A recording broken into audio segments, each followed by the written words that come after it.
Islam. So the importance of nationality is that it puts you in the status of in your proper person, right? Which is a Latin law term, in propria persona. So in propria persona means in one's own proper person. So you are being who you really are. Now it goes on further to say, in the definition of in propria persona, that it is a rule in pleading that pleas to the jurisdiction of the court must be pled in propria persona, because if pleaded by an attorney, they admit the jurisdiction, as an attorney is an officer of the court, and he is presumed to plead after having obtained leave, which admits the jurisdiction. In some jurisdictions, however, this rule is no longer recognized. Now, the rule in pleading that pleas to the jurisdiction of the court must be pled in propria persona is to prove that you have a status, that you're not in there as a ward of this court or this tribunal of this jurisdiction. You have a status as you're going in there. Whereas pleas to the jurisdiction of the court that are not in propria persona admit to the jurisdiction, because if you're not there for yourself with a status, then an officer of the court is going to be placed on you, or you would have hired one because you don't know what you're doing. You're incompetent when it comes to law, so you go hire somebody to do it for you. As soon as you do that, you admit the jurisdiction. You allow the jurisdiction. You allow the fraud to take place. So, January 3rd,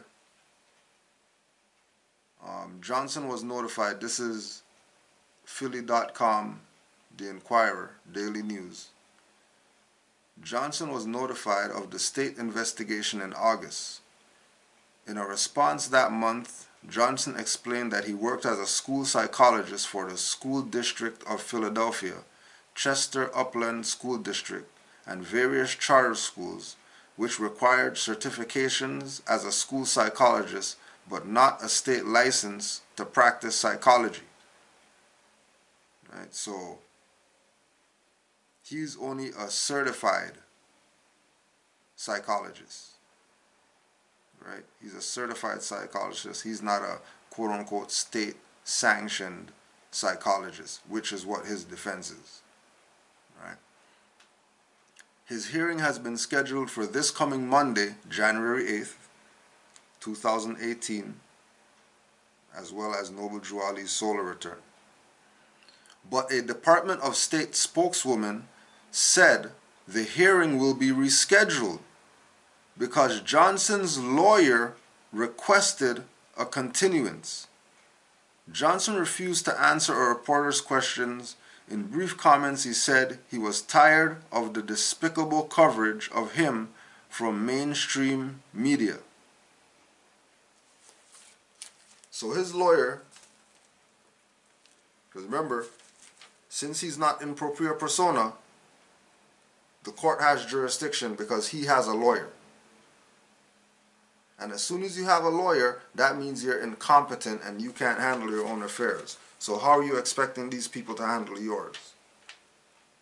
They're not going to handle their own affairs, but they're going to tell you give them finance for them to handle your children's affairs? You must be out your mind. You must be out of your mind. And that goes for any of these so-called community leader people who are never in propria persona. Never. Right? They're never in propria persona.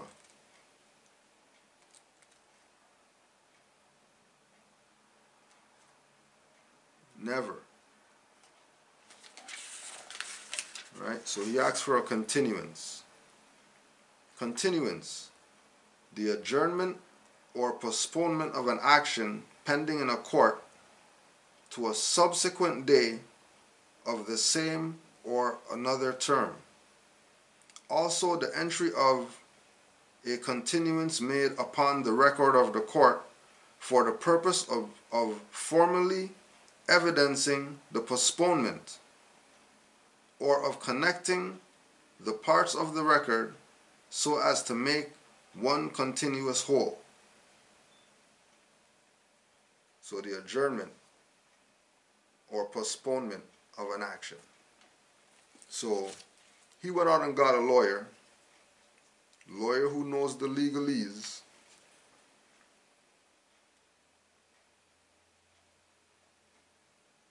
was able to get the date rescheduled because he requested a continuance.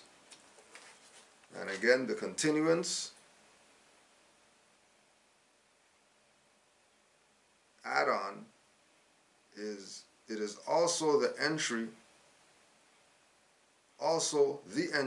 of a continuance made upon the record of the court for the purpose of formally evidencing the postponement or of connecting the parts of the record so as to make one continuous whole.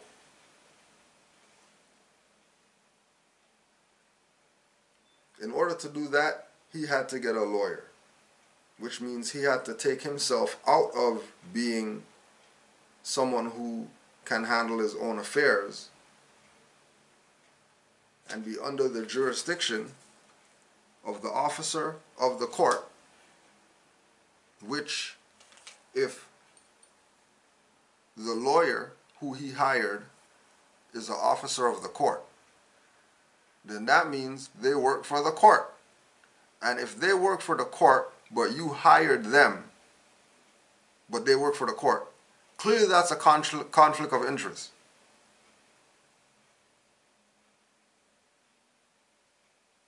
But why is it not a conflict of interest? Because he gave up his status. So he can't make the argument that there's a conflict of interest because he gave up his status to have a lawyer. So now he's in the jurisdiction.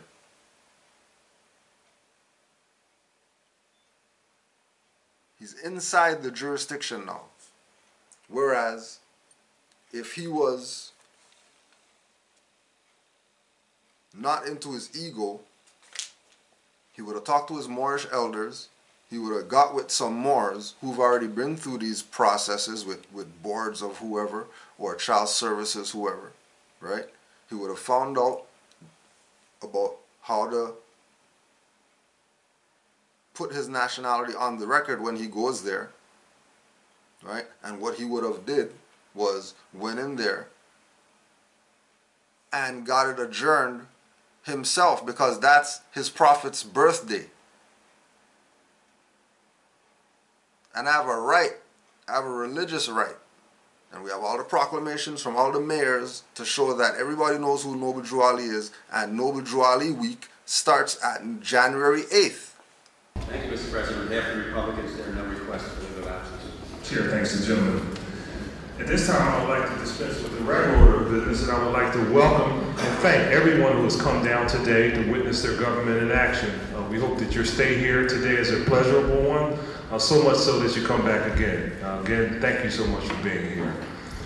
At this time, Chair recognizes Councilwoman Brown, who will present a resolution honoring the Moorish Science Temple of America with the Grand Sheikh and Divine Minister Azim Hopkins Bey and those accompanying him. Please join the Councilwoman at the podium.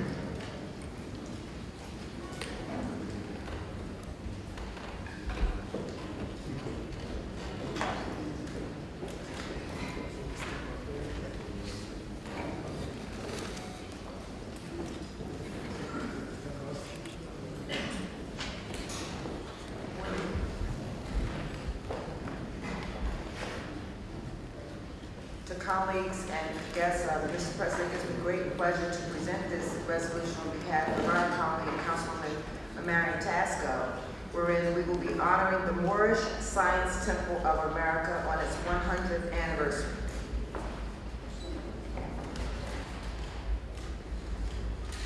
Whereas the Moorish Science Temple of America was founded in 1913 AD by Prophet Nobel Drew Ali for the express purpose of uplifting fallen humanity, teaching their members their nationality and divine creed. And whereas on July 20th, 1928, the Moorish Science Temple of America was established as the first Islamic religious organization to appoint and consecrate missionaries to propagate the faith of Muhammad in America, thus establishing the Islamic faith in America.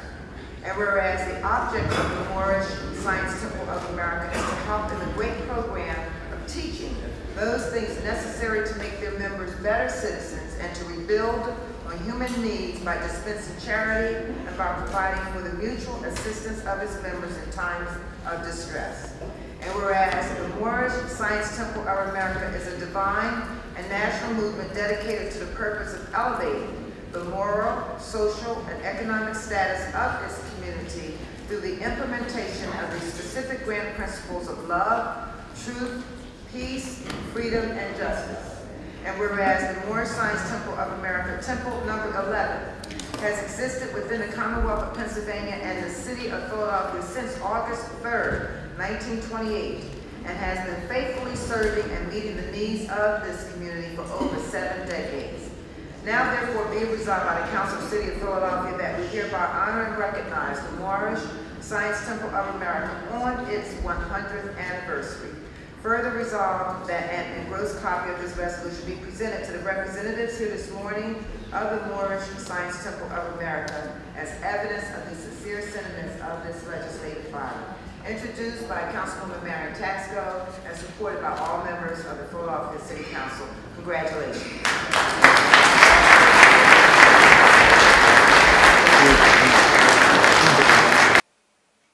Honors to his Moorish elders.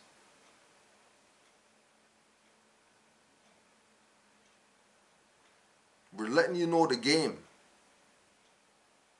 The game is either you're in propria persona or you're an officer of the court lackey.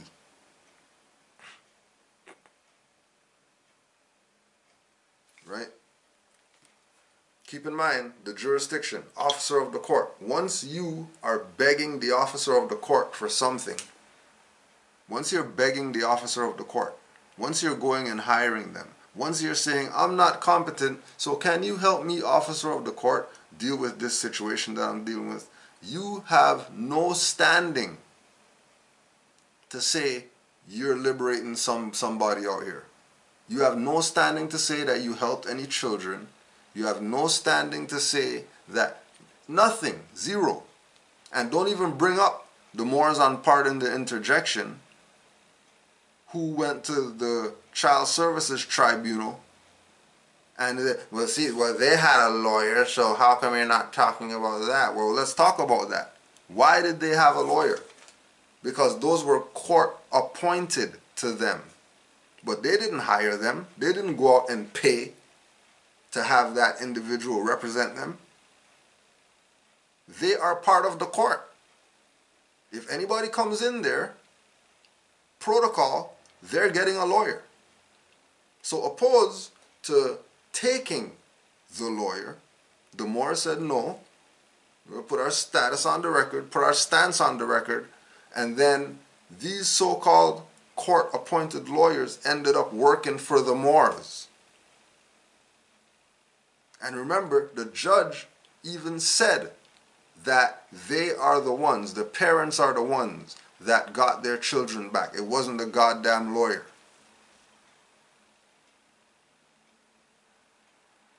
It wasn't the court-appointed officer that they were appointed that got them out of everything that they were in. It was them that did it. Why? Because of their status, first and foremost. This guy is going to go hire a lawyer. and before the liberation going around telling people all this stuff about, you know what I mean, build things and inspire the nations of people to whatever with the black people, and your improper persona is voided by yourself? No wonder they always attack our people who are in, you know, so-called positions to help our people out. Because all these people are vulnerable to the beast system. They are puppets to be used by the beast system to keep you distracted from really what you're supposed to be doing, which is getting your mind right, because our people die for a lack of knowledge, not because of lack of a school. Our people don't die because of guns. Our people die because of lack of knowledge. People don't die because of abortions. They die because of lack of knowledge. Lack of knowledge is why we die. Why is it so hard for our people to get the message? And they didn't even make it advanced. It's real simple. People die for lack of knowledge. Okay, so get knowledge then. Nah, you don't want to get knowledge. You want to get Jordans. You want to get cell phones and iPads. This man was supposed to go in honor of his ancestor, Frederick Douglass, and do the same thing that Frederick Douglass did.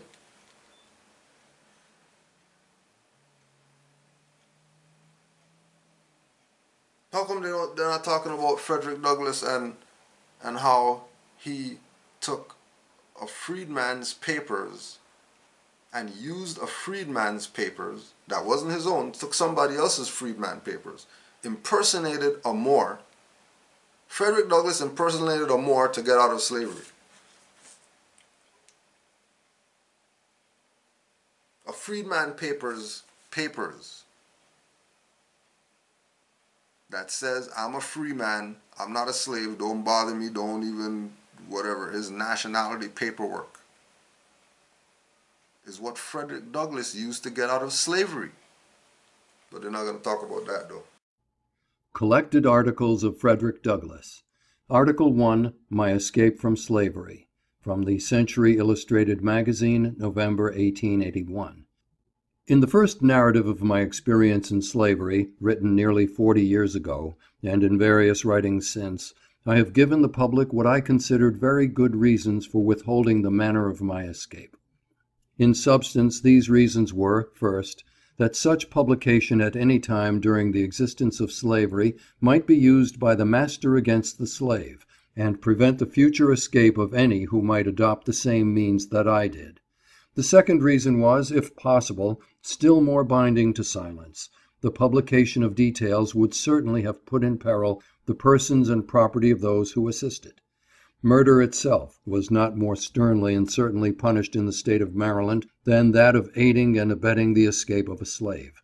Many colored men, for no other crime than that of giving aid to a fugitive slave, have, like Charles T. Torrey, perished in prison. The abolition of slavery in my native state and throughout the country, and the lapse of time, render the caution hitherto observed no longer necessary. But ever since the abolition of slavery, I have sometimes thought it well enough to baffle curiosity by saying that while slavery existed there were good reasons for not telling the manner of my escape. And since slavery had ceased to exist, there was no reason for telling it. I shall now, however, cease to avail myself of this formula, and as far as I can, endeavor to satisfy this very natural curiosity. I should perhaps have yielded to that feeling sooner, had there been anything very heroic or thrilling in the incidents connected with my escape. For I am sorry to say I have nothing of that sort to tell, and yet the courage that could risk betrayal, and the bravery which was ready to encounter death, if need be, in pursuit of freedom, were essential features in the undertaking. My success was due to address rather than courage, to good luck rather than bravery. My means of escape were provided for me by the very men who were making laws to hold and bind me more securely in slavery. It was the custom in the state of Maryland to require the free colored people to have what were called free papers. These instruments they were required to renew very often, and by charging a fee for this writing, considerable sums from time to time were collected by the state.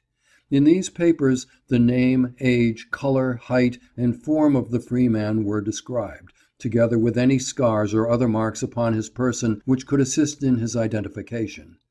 This device in some measure defeated itself, since more than one man could be found to answer the same general description.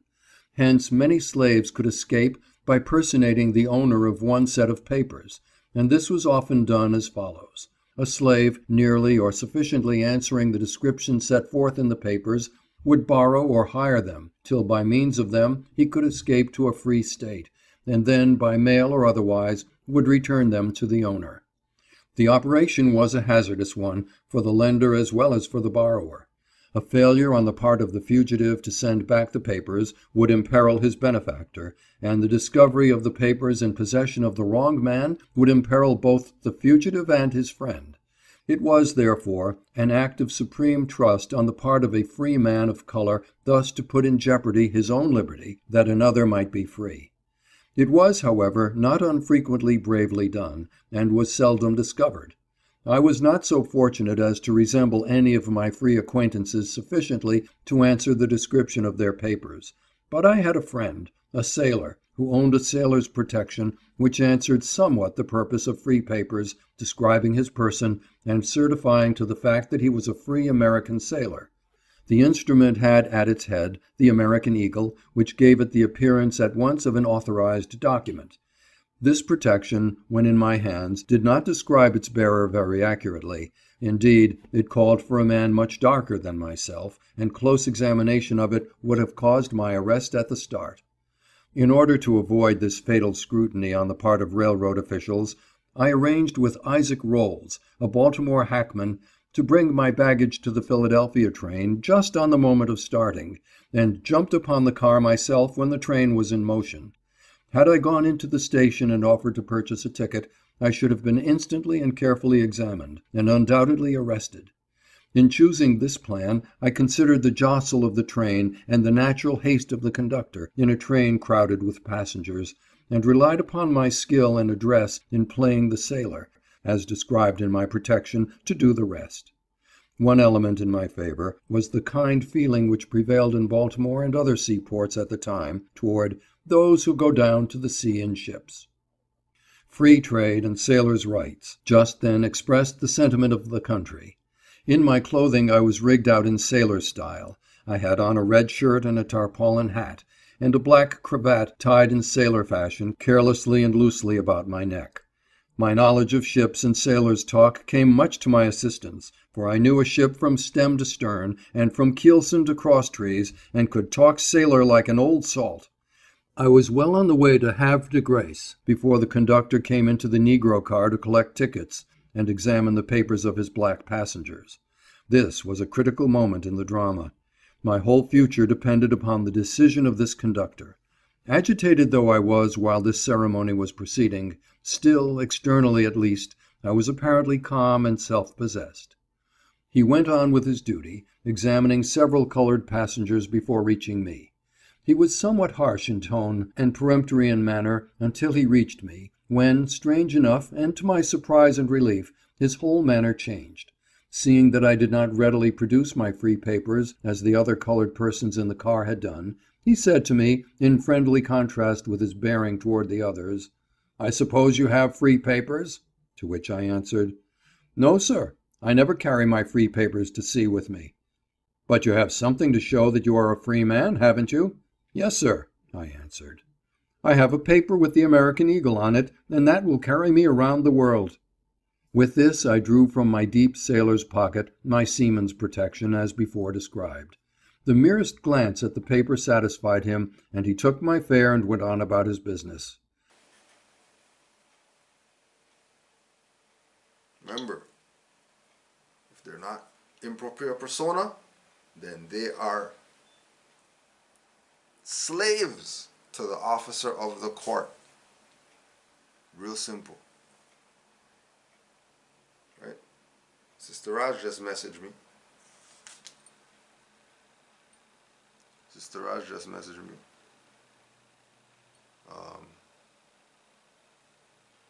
somebody named Dea Rajalakshmi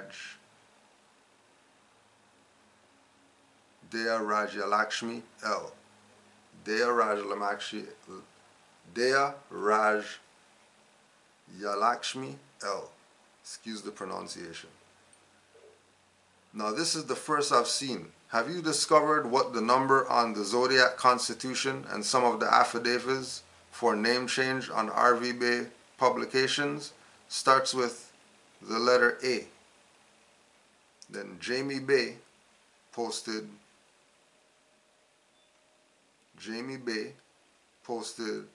law.cornell.edu//US code/text/22/141.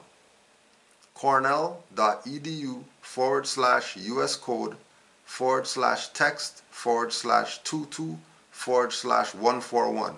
And what Jaime Bay posted is the repealed Section 22 of the United States Codes, or Title 22 of the United States Codes, Section 141 to 143, where the claim is that those particular articles have been repealed.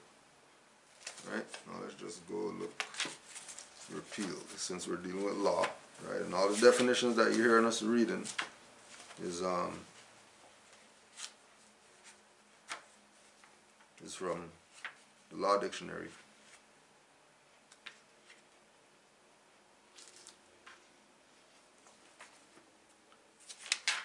Black's Law Dictionary, 4th edition.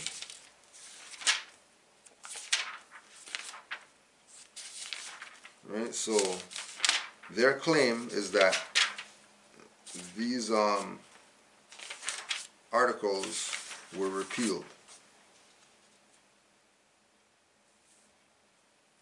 All right, repeal. The abrogation or annulling of a previously existing law by the enactment of a subsequent statute which declares that the former law shall be revoked and abrogated, which is called express repeal, or which contains provisions so contrary to or irreconcilable with those of either law that only one of the two statutes can stand in force, called implied repeal.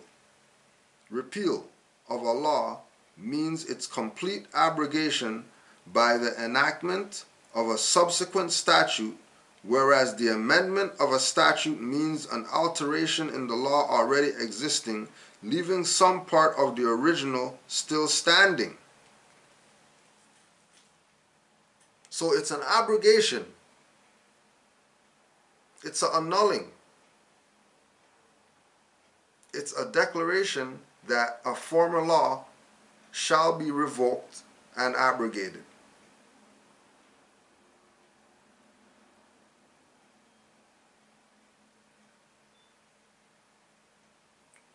What it goes on to say is that a repeal of a law means its complete abrogation by the enactment of a subsequent statute, whereas the amendment of a statute means an alteration in law already existing, leaving some part of the original still standing. Now keep in mind that whoever is making the claim that they can repeal something in 1956 are clearly part of the democracy, which they don't have jurisdiction to repeal anything, first of all. Second of all, the good brother, master teacher, C.M. Bay, filed the Clock of Destiny books, the Zodiac Constitution, and the Clock of Destiny nationality card in the Library of Congress. when you check the filing, it was filed by a Moorish American, Charles Mosley Bay. Now, if in 2017 you can go to the Library of Congress and they know that that's in there and that is recognized as law of this land for Moors, it's recognized as that. So if Jaime Bay is going to come out and talk about United States Code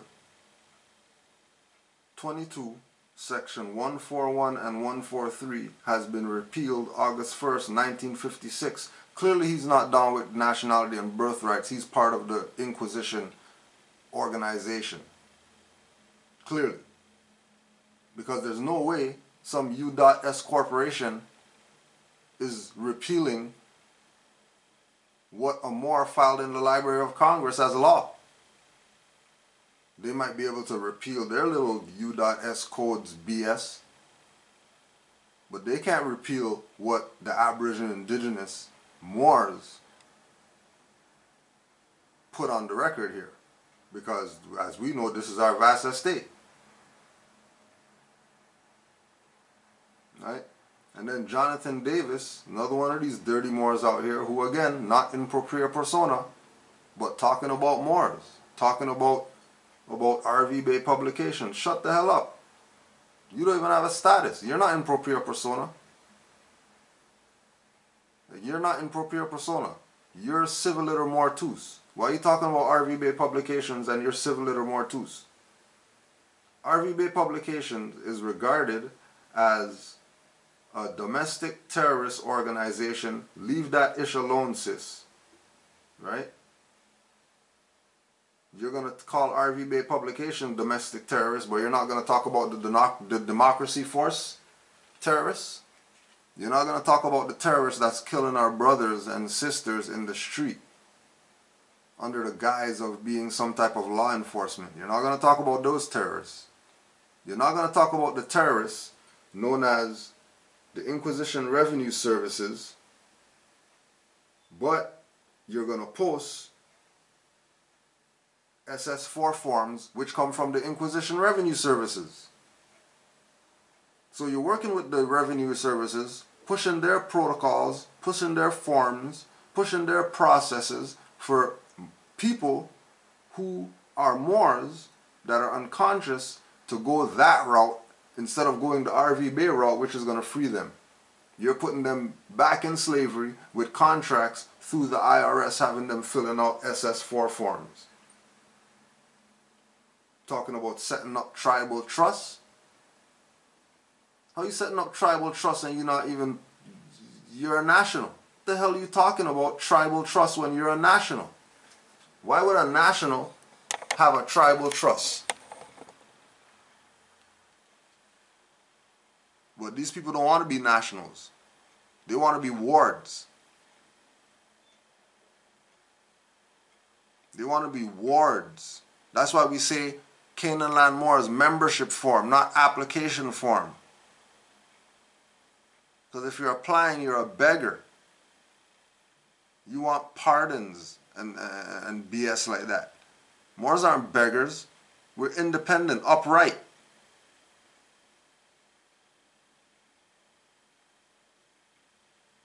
You're not these cowards going to go hire a lawyer. You're not these cowards that they're so coward that they're going to fill out an IRS SS4 form to be free and talk BS about RV Bay publications or whatever. Applying from U.S. Corporation. And again, this is Jonathan Davis and Jaime Bay and whoever else these dirty Moors out here talking BS about RV Bay publications is on domestic terrorist lists. Why would a publication company be on a domestic terrorist list?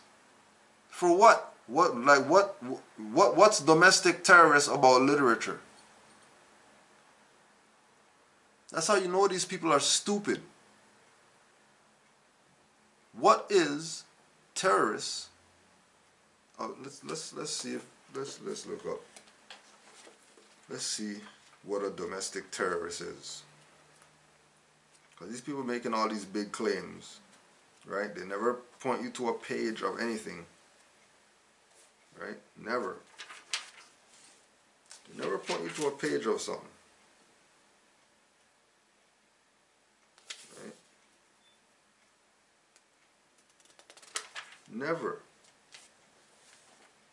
They're always just talking smack. Never showing proof, just talking, just flapping their gums. Just flapping. Why are they flapping? Because their time's up. Right?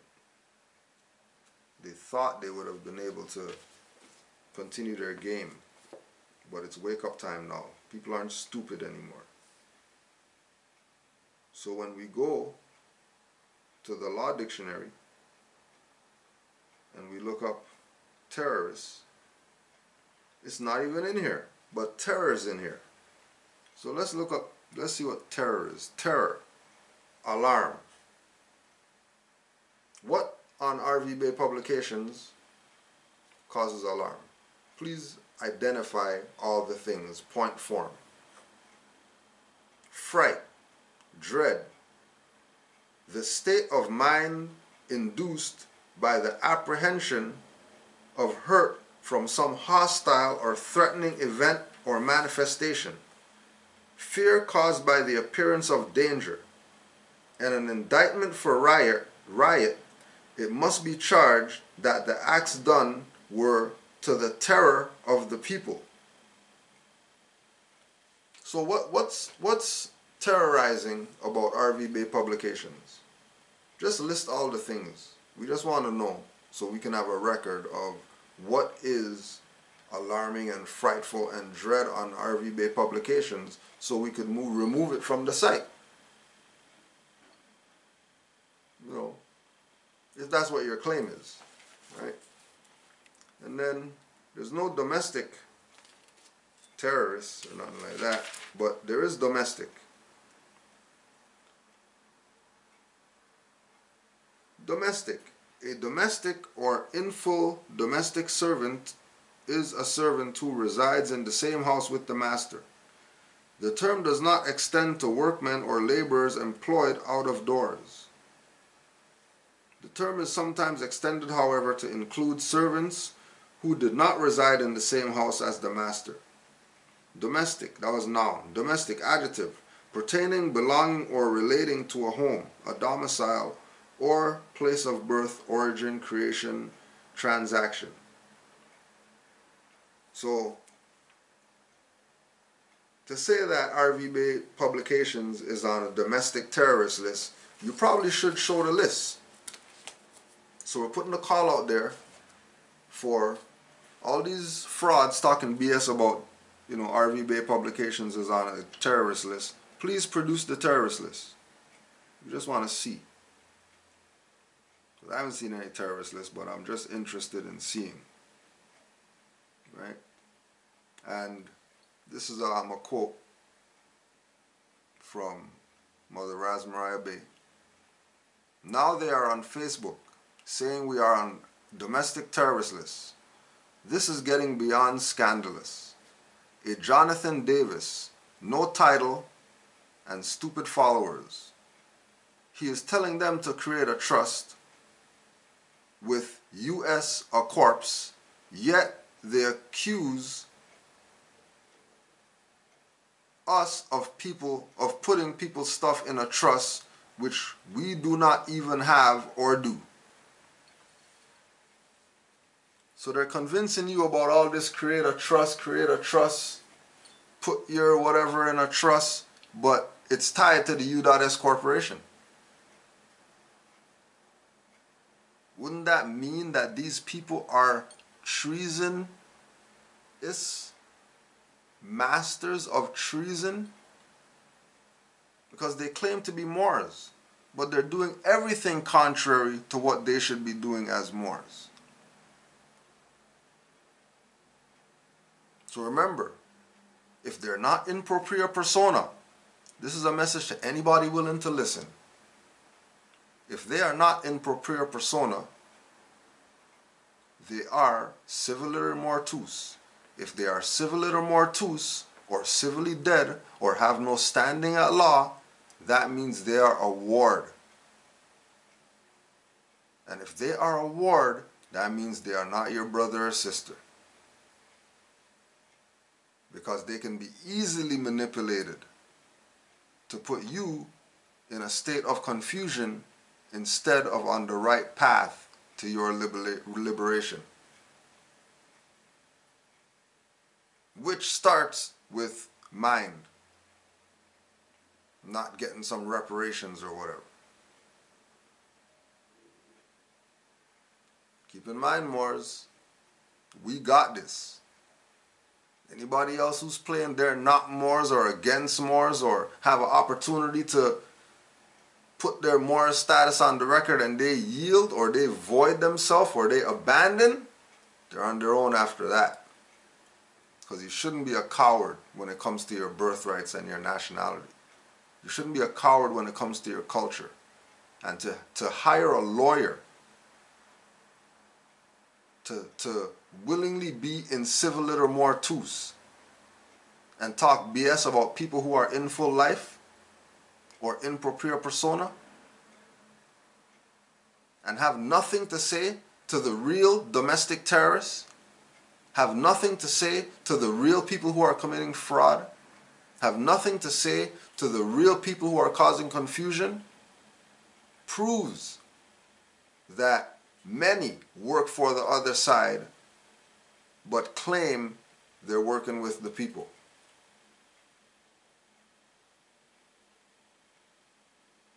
Just remember, when you get played, it's because you played yourself. Man, I see the strongest and smartest men who've ever lived. I see all this potential, and I see it squandered. God damn it, an entire generation pumping gas, waiting tables, slaves with white collars. Marcus Garvey got my right, Drew Ali got my left side. Hook pulling for devil's hides with the valley of death stride. Blade dirty like it doesn't shower, tongue is the sword. Moorish Master MC Moore, I self am Lord. Accent of Tony Martin and Kwame Ture.